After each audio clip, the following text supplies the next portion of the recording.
السلام علیکم ورحمۃ اللہ وبرکاتہ۔ اس ماہ رمضان المبارک میں مسلمانوں نے عظیم کام سر انجام دیا ہے۔ صحابہ کرام رضوان اللہ اجمعین نے کفار کے ساتھ بہادری کے ساتھ روزہ کے ساتھ عظیم جنگ لڑی ہے،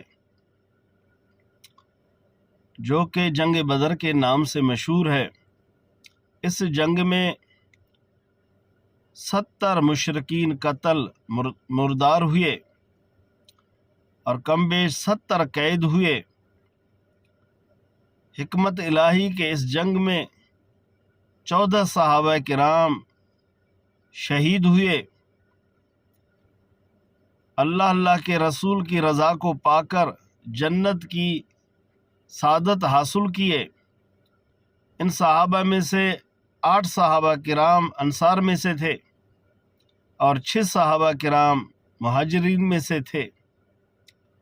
میری جان، میرے دوست عزیز، صحابہ کرام نے اسلام کی بلندی کے لیے ہر قربانی دی۔ ہمیں بھی چاہیے دین اسلام کے لیے قربانی دیں۔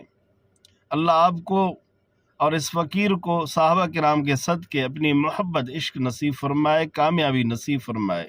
آمین بجاہ سید المرسلین صلی اللہ علیہ وآلہ وسلم۔